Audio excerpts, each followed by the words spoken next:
Shalom, bien-aimés de Dieu, je vous salue dans le nom précieux de Jésus-Christ, notre Seigneur. Aujourd'hui, vendredi 3 février 2023, nous voulons rendre grâce à notre Dieu qui encore une fois nous a permis d'avoir le souffle de vie ce jour. Ce matin, bien-aimé, je voudrais te dire, réjouis-toi dans le Seigneur. Réjouis-toi parce que le Seigneur se souviendra sûrement de toi, se souvient de toi et comblera le vide dans ton cœur, comblera ta joie au-delà de ce que tu imagines. Et ce matin, que cette parole soit acceptée par quelqu'un, que cette parole soit saisie par quelqu'un. Bien-aimé, il y a dans la Bible l'histoire de Anne, la mère de Samuel, du prophète Samuel, que le Seigneur a mis cette histoire dans mon cœur ce matin pour toi, mon frère, ma sœur. Cette dame était stérile pendant des années. Sa coépouse a eu plusieurs enfants et se moquait d'elle. Sa situation était terrible. Elle ne faisait que pleurer jusqu'à ce qu'un jour, elle puisse aller au-devant de son Père céleste.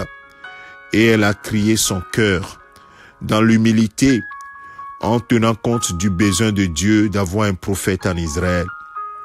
Et bien-aimé de Dieu, le Seigneur a exaucé sa prière. Et voilà la prière que Anne, après avoir eu Samuel le prophète, l'avoir sevré, l'avoir donné encore à Dieu, puisqu'il dit, si tu me donnes un fils, je te le redonnerai. Voilà la prière que Anne va faire dans 1 Samuel chapitre 2, verset 1, le verset 2. La Bible dit, Anne fit cette prière. Qu'est-ce qu'elle dit? Mon cœur se réjouit en l'Éternel. Ma force a été relevée par l'Éternel. Ma bouche s'est ouverte contre mes ennemis, car je me réjouis de ton secours. Personne n'est saint comme l'Éternel. Il n'y a pas d'autre Dieu que toi. Il n'y a pas de rocher pareil à notre Dieu. Tu peux continuer la lecture jusqu'au verset 10.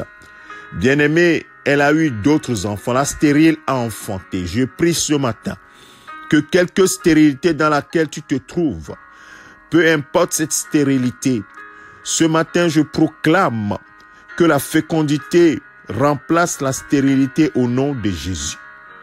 Et par rapport à la durée de cette stérilité, le Seigneur te visite avec un miracle qui dépasse ce que tu peux imaginer. Avec un miracle qui va complètement changer ton histoire. Et l'histoire de Anne a été changée totalement. La stérile qu'on moquait, la stérile, oui, qui pleurait, est devenue la mère du grand prophète Samuel. Quelle reconnaissance, quelle récompense! Quelle joie! Alors mon frère, ma sœur, n'attends pas de voir cela avant de croire.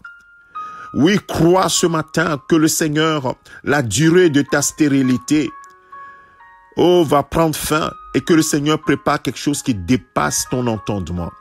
Et reçois cette parole ce matin, quelle que soit cette stérilité, quelle que soit la nature de cette stérilité, ce matin, je proclame la transformation de cette stérilité en victoire pour toi, en fécondité pour toi, en grand miracle pour toi, en grande restauration pour toi, au nom de Jésus-Christ. Le Seigneur est fidèle, il est le même hier, aujourd'hui, éternellement. Ton Dieu n'a pas changé. Oui, il comblera certainement, les temps de pleurs, pas les temps de joie. Pas une joie simple, mais une véritable allégresse.